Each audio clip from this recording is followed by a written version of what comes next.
Hi everyone, it's Jess, aka Colouring Bumblebee, and I'm back today with another video. Today I've got my Q&A video that I have been planning on making for the past few weeks, and I thought I would save it until now to celebrate 2,000 subscribers. I just want to start this video off by thanking each and every one of you who have watched, subscribed, commented, liked all my videos. It means the absolute world to me. I've been doing YouTube since March, so to have 2,000 subscribers already is super exciting, and I thought a Q&A would be a good way to commemorate the occasion. So for the Q&A, I am going to be colouring in A Million Magical Creatures by Lulu Mayo. This is for my scavenger hunt prompt and is a buddy colour with someone over on Instagram. I started it last night. I thought I would base the trees and then I can do all the fun colours with you in the video today. Thought this wouldn't be too difficult to colour whilst answering questions. We'll see how it goes. I've never tried this before. If I don't get much coloured, I do apologise. I have picked out this Colour Cube palette 126 and I got rid of this darker brown and introduced another orange tone. I have my colours for the pens marked here. So I've used Tombow Dual Brush Pen 992 for the tree trunks. I've got a couple of Crayola Super Tips. I have numbered mine myself and swatched them out and given them numbers, so this won't mean much to you, but I've got this sort of reddish brown and a dark orange. And then I've got Tombow's 933 and 993 for the orange and yellow orange. So I'm going to move that to the side. I'll keep the colour palette in frame there. And we will start with the first question and my first colour. So question 1 is, what designs / themes do I like colouring the most? And for me, there are quite a few colouring themes that I like to do. I love colouring fairy tale inspired images. If you didn't know, I've got a buddy book in the project book, I should say, in Erie's World Fairy Tales, and that is with Megan at Meg's Colouring Corner. She recently changed her name, if you didn't know. Previously Disney Meg's Colouring, now Meg's Colouring Corner. We are doing the Erie World Fairy Tales book together.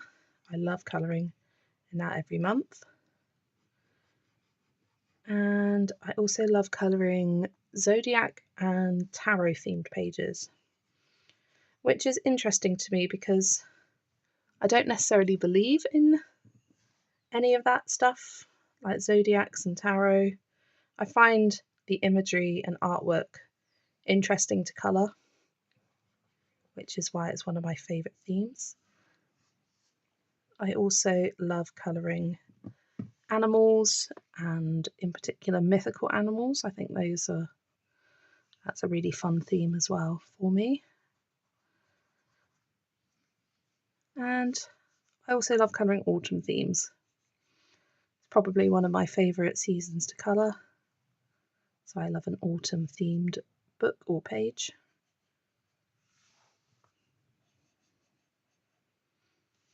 Question 2.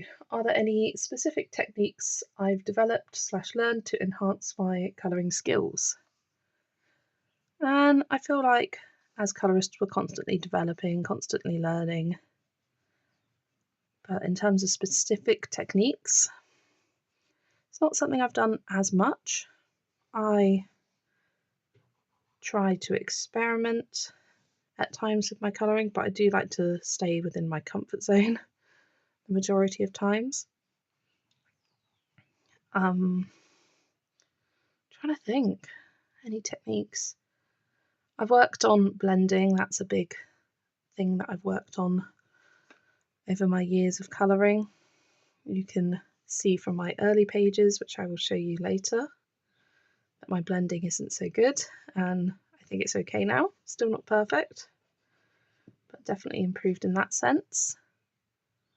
I am more inclined to colour people. When I first started colouring people really intimidated me and I didn't ever want to do it. But now I'm happy to colour a face, as I have looked at ways to colour faces and help that develop my colouring. What else? Can't really think of anything specific at the top of my mind. I mean, I'm sure there are techniques I've developed and just not really realising, or I'm doing it like subconsciously. Nothing else is coming to mind at the moment. Question 3. What's the most challenging part of colouring for me? So I would definitely say backgrounds.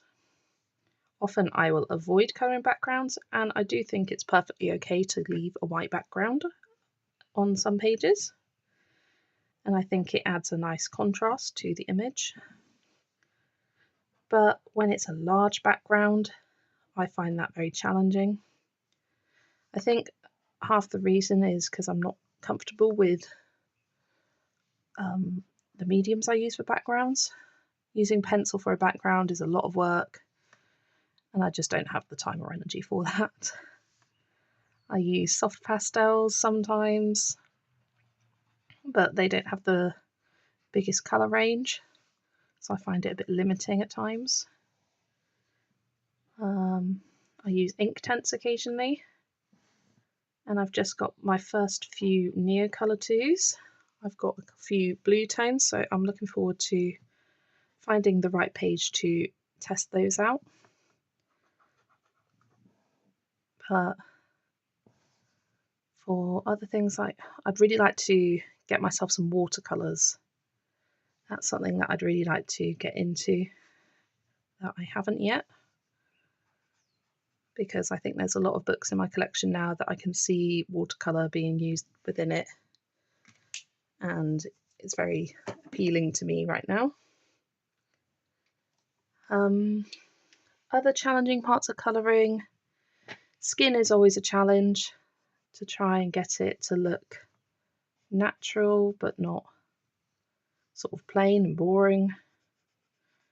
And fur is pretty challenging. I don't tend to go for the realistic fur look, and realism isn't something that I do very often with my colouring. I like to colour things with the realistic colours, but not in a realistic style.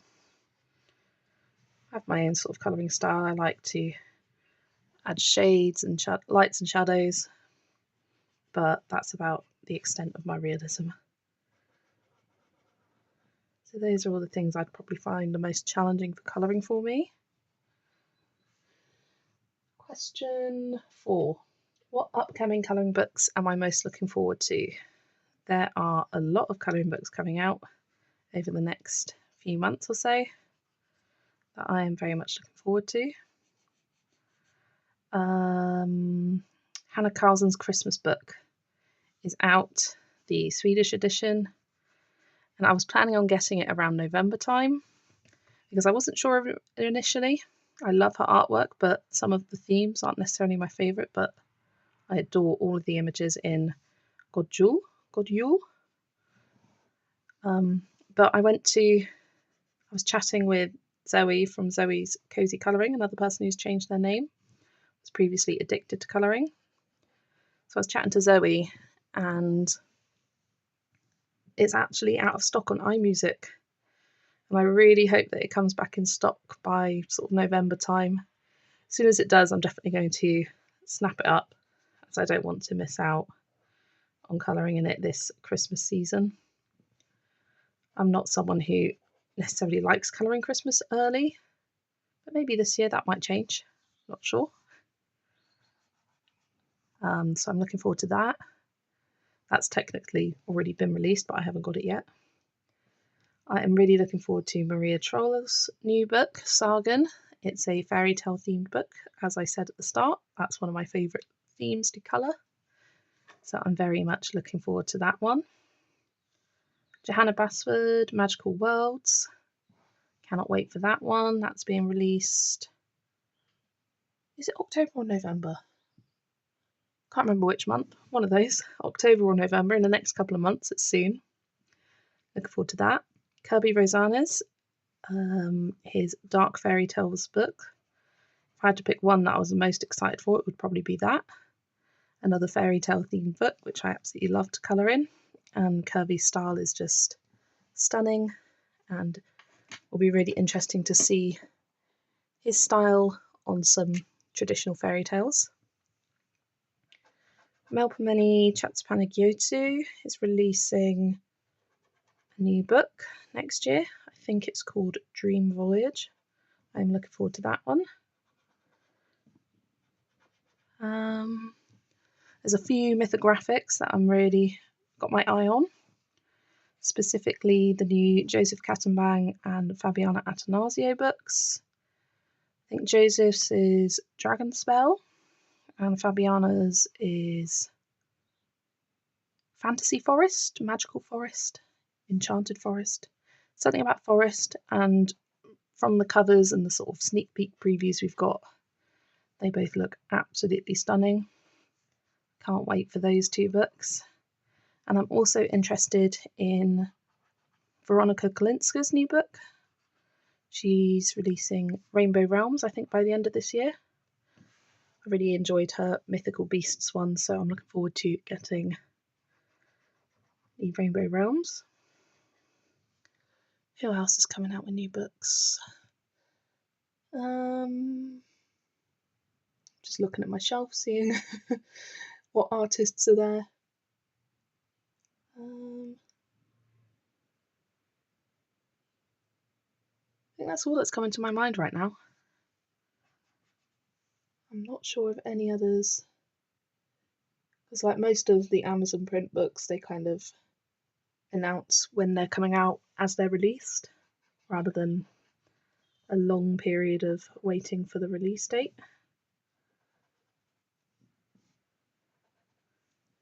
So yeah, I think those are all the books that I'm most... Oh, yeah, Kanoko Igusa has a new book coming out. The title hasn't been revealed yet, the date hasn't been revealed yet, but she is working on it, and the sneak previews she's put on her Instagram look amazing. I cannot wait for it. So that's the other book that I am most looking forward to being released. Okay, next question. Question 5. How long have I been colouring for? So I started 2 years ago, actually. I haven't been colouring that long, to be honest. And I started in June 2022. I just happened across some YouTube videos at the time, I remember. And I was really sort of inspired by it. I was thinking of maybe getting a book from Amazon. And then I walked into a local shop in the UK, B&M. And they had Johanna Basford's Magical Jungle for £5, and I thought, well, that's not much money, I might as well give it a go. And I bought it, coloured my first page in it, and I was absolutely hooked from the first page, and my love for colouring just grew and grew from there. So I've been colouring for just over 2 years now. What was the first book and pencils that I bought? So I've finished all the leaves here now. That's a good timing because I can bring over the book and pencils. So the first pencils I bought was the Creative Peaks. They come in this black case, and I just found these on Amazon. I didn't put much thought into it. I just saw that they had some good reviews, so I thought I'd give it a try. There's 72 pencils in the set. And you can see that I have used a lot of the colours quite often. They come in these beautiful bright and bold colours, and I especially loved using the greens in all the Johanna Basford books that I got when I first started colouring. So I did use these a lot, but I found that they broke quite often, and that frustrated me. So soon after this I got the Brut Fortuna squares, and they became my go-to pencils for the rest of the year pretty much. For the most of 2022 that I was colouring, I used Brut Fortuna squares almost exclusively, occasionally picking out these. So that was the first pencil set I got. And as I said, Magical Jungle was the first book that I got. And this leads nicely into the next question of what was the first picture that I coloured. So let's look through. Here we go. This is the first picture I ever coloured as an adult. And I liked this one because it had some smaller details. And looking back, I made some interesting colour choices. Like I put some pink and orange and black for some reason. I think it was a different colour around there and I didn't like how it looked, so I coloured over it with black to cover it up. But I added some fun colours in the toucan wings. Some oranges and pinks in the flowers. I rarely ever blend two different colours together. So looking at this, it gives me some good ideas. I think I looked online and got inspired by how people colour and sort of tried my best to not replicate it, but be influenced by it, and just with my own style. And it's definitely progressed over the years. But that brings us to the next question. Do I think I've grown in my colouring journey? Compare my earliest versus latest colouring page. So this is the first colouring page I ever did. I'll move it to the side. Let me just pop this to the side as well for the moment. And the latest colouring page I finished literally last night is this one from, I've just dropped my pencil sharpener. Luckily it hasn't spilled everywhere. Don't mind the noises.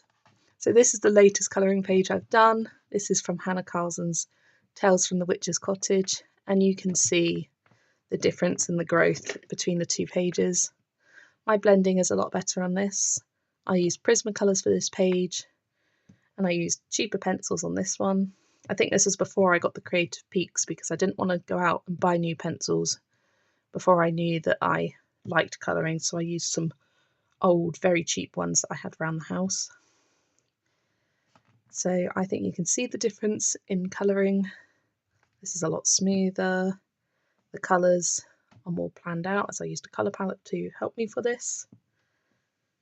So that is the comparison between the two. Move those to the side. And we will come back to colouring our page here. So the next question is there a particular memory or event that made me fall in love with colouring? And I'm not sure. There's nothing that definitely jumps out at me. It was colouring that first page made me fall in love with colouring, to be honest. And ever since colouring that first page, I haven't really stopped. But I think joining Instagram really solidified my love for colouring. Being able to meet and interact with so many lovely colourists online really helped to spark my joy for it. And again, joining YouTube as well has helped grow my love of colouring even more, and I find a lot of joy from sharing colouring with all of you guys. Question 10. Have I been creative my whole life, or is it something I discovered by colouring? I would definitely say that I have been creative my whole life. Not necessarily, I've never really coloured before I started adult colouring. that was definitely something new. But I have always enjoyed creativity, being creative, different creative outlets. Before I coloured, I used to do bullet journaling a lot. And the reason I stopped is I finished uni and I didn't find the need to bullet journal as much. And then when I got into colouring, I just didn't have the time to bullet journal and colour. So I sort of make up for that by doing some fun washi tape and whatnot in my colouring journal. I enjoy that. I did art GCSE.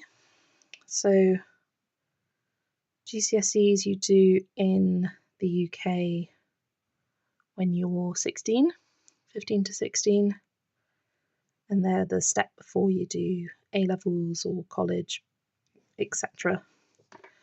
I think it's the equivalent of grade 10 in the US. I'm not sure. Correct me if I'm wrong. But I believe it's the equivalent of grade 10 doing your GCSEs. So I did art GCSE, but that wasn't really the same as being creative in the more fun sense. It was a lot of analysing and talking about art, and you're not necessarily creating things in the themes that you like, you're more studying it. And the final piece that I created isn't my favourite, but it's actually hung up downstairs.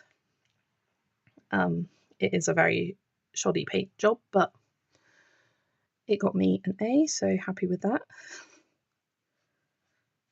But in terms of other creative aspects of my life, I've enjoyed drawing and doodling. I'm not the best drawer, which I think is why I've grown to love colouring so much, because it's a great creative outlet that I don't have to.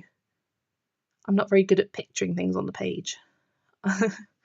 I would need a reference photo. I'm not good at just creating, whereas I can create colours kind of easily, but in terms of creating pictures, I struggle with.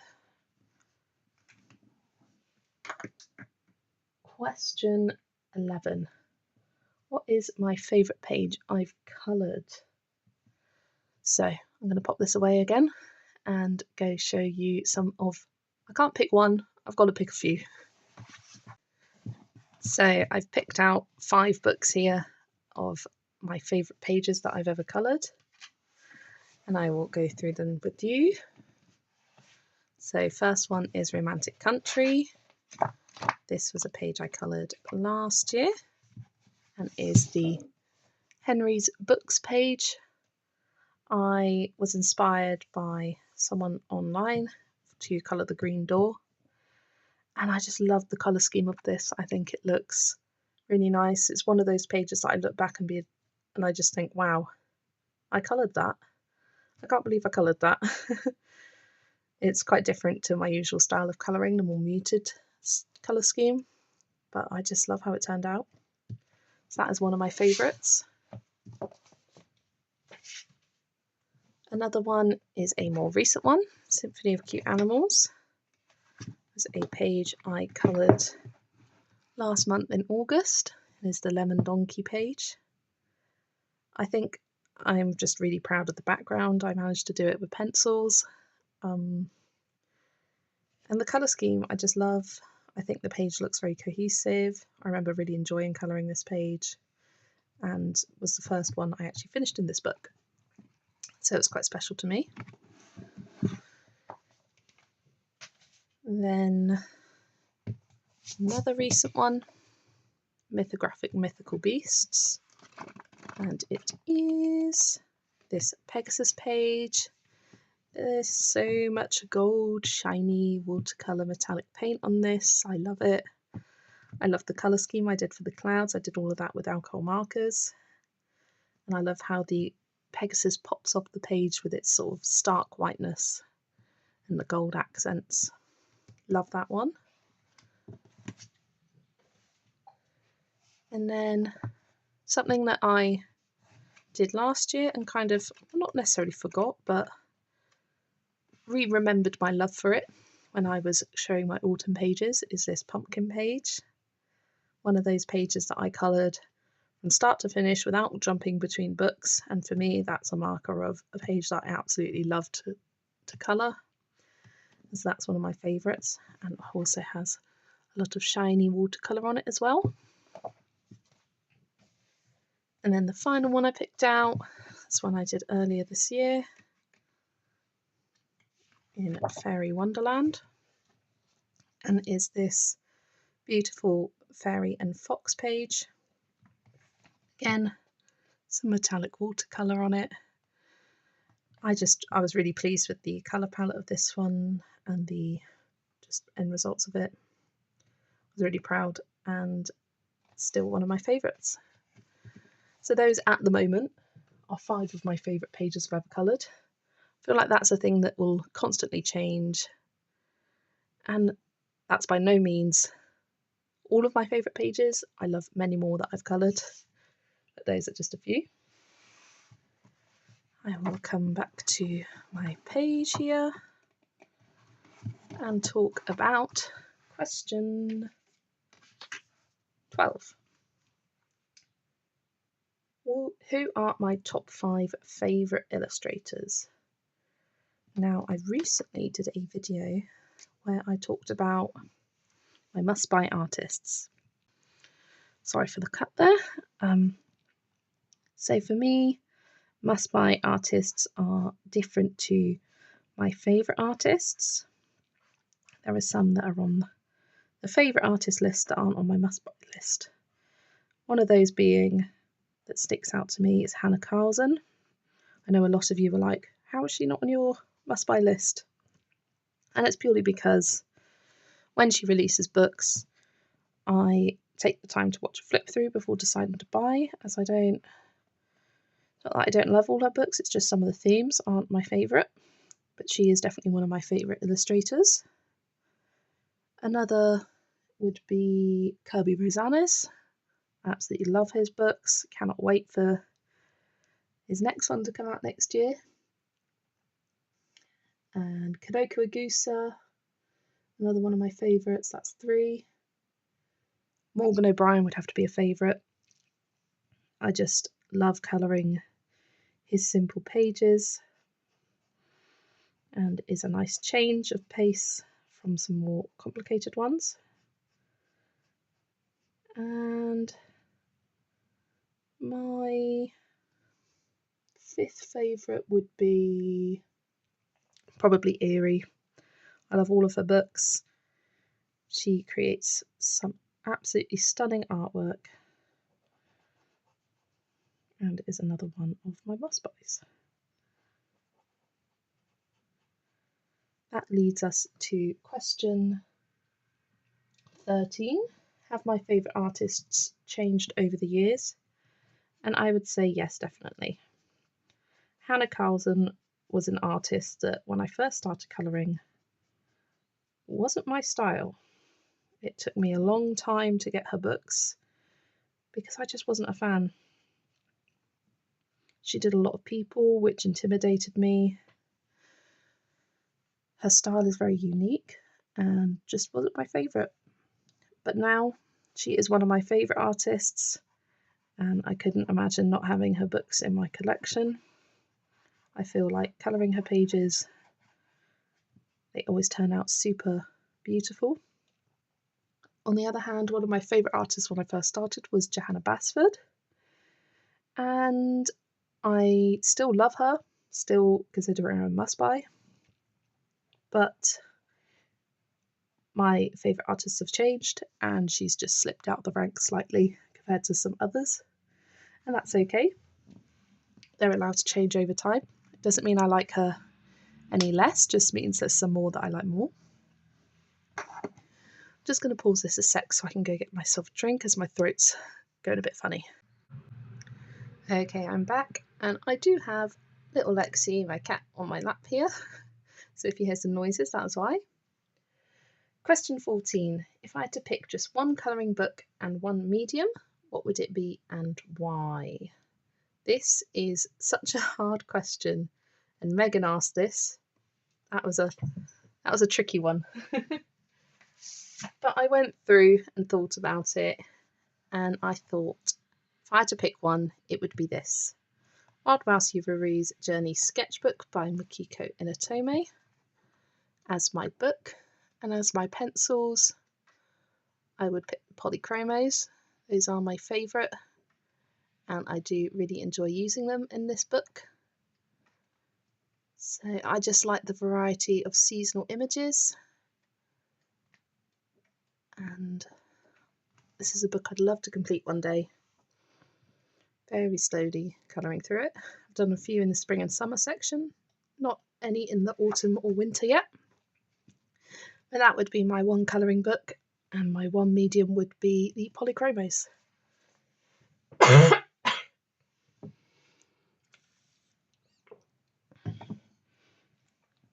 Okay, question 15.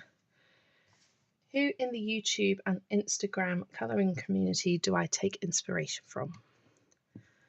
I take inspiration from many different people, and I am bound to forget some when I talk about them in this question. So the number one that I would say is Shelley from Shell's Colouring Journey. I love her colour alongs. She creates some beautiful artwork that I just find super inspiring. And I really enjoy watching her collection videos and complete pages videos. I find it very relaxing to watch. So I take inspiration from her. Also, I take inspiration from Karen from My Colourful Country Life. I love her colour alongs. She's one of the few people where I've actually followed colour along as well as Shell. And every time she uploads a video, I get super excited for it.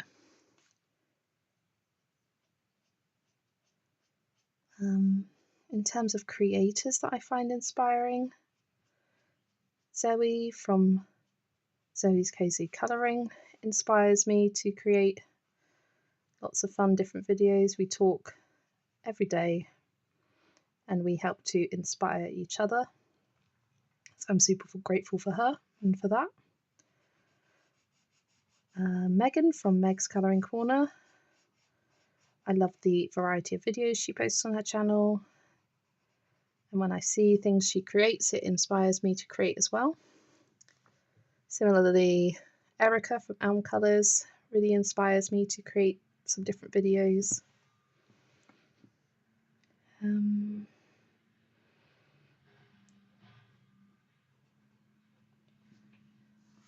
Yolanda from Colouring by Mama, Joe from Geordie Colours.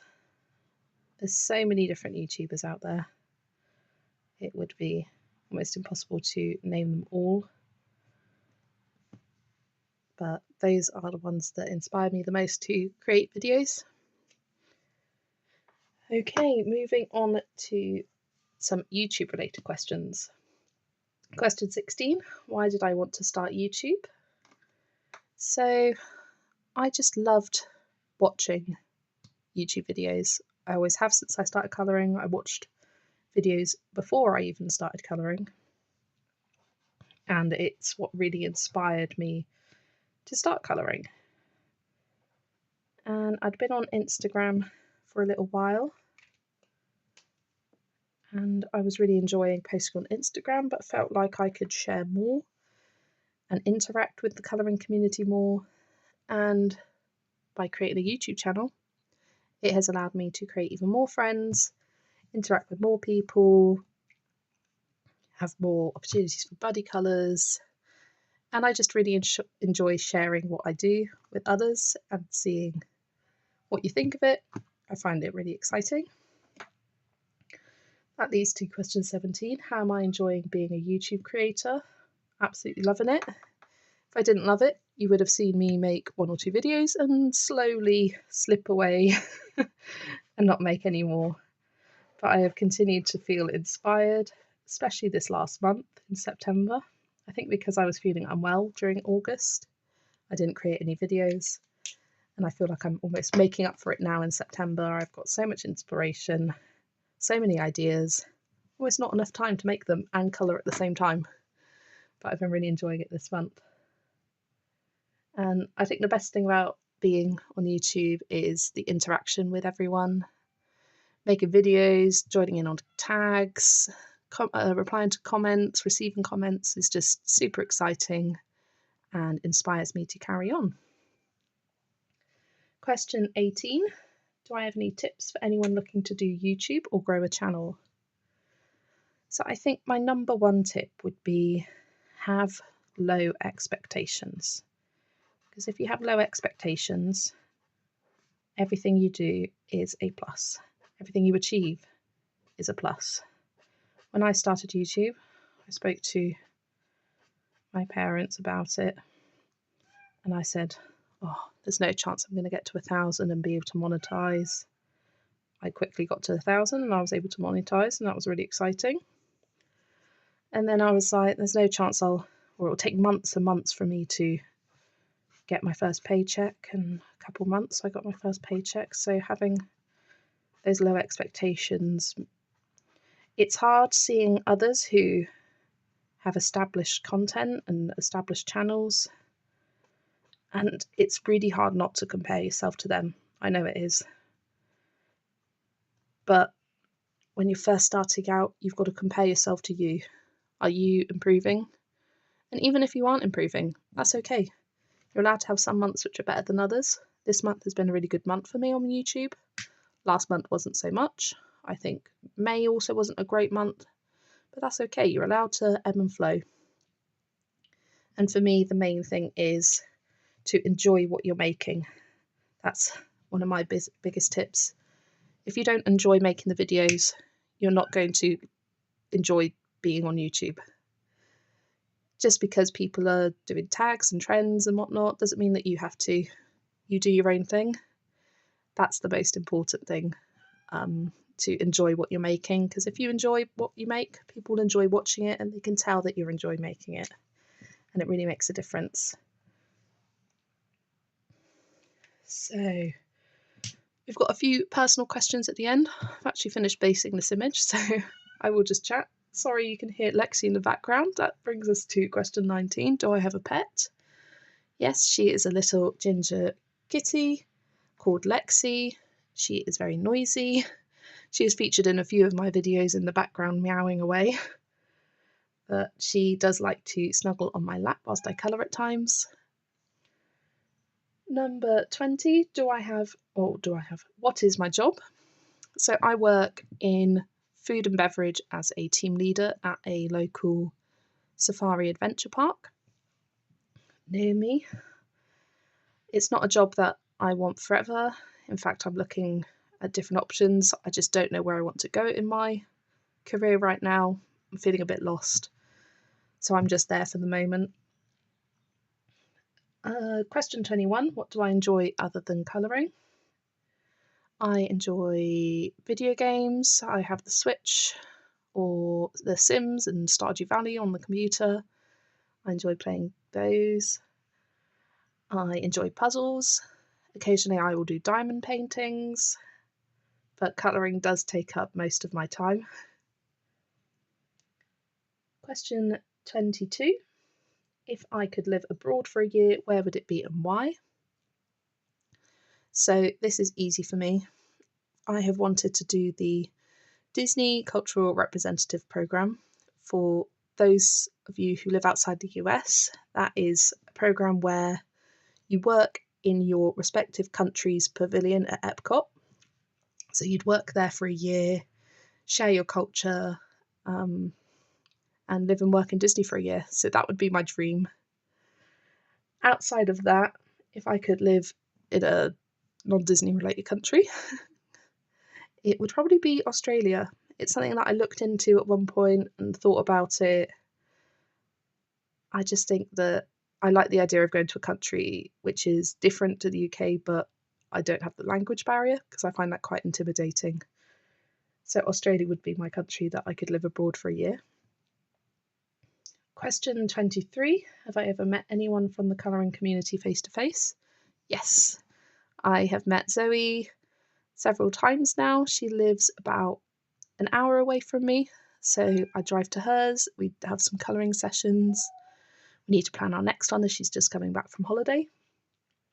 But she is my closest friend here on YouTube and the colouring community. So hi Zoe. And the final question today, question 24. Where do my love of bumblebees come from? And I'm not sure. I just like them. I like how they look. I love the yellow and black. I find them fun to colour. And before I started the colouring Instagram, I had a bullet journal Instagram, and it was called Bullet Bumblebee. So I carried that name across to the colouring community and became Colouring Bumblebee. And I just think they're cute little fuzzy creatures that we need to protect in our world. So there we have it. Those are 24 questions that you all asked me, and I have answered to celebrate 2,000 subscribers here on YouTube. Thank you so much for subscribing. Let me know in the comments below, if you had to pick just one colouring book and one medium, what would it be and why? That's the question I'd like to see you answer in the comments. Can't wait to read your responses, and I will see you in the next video. Bye everyone.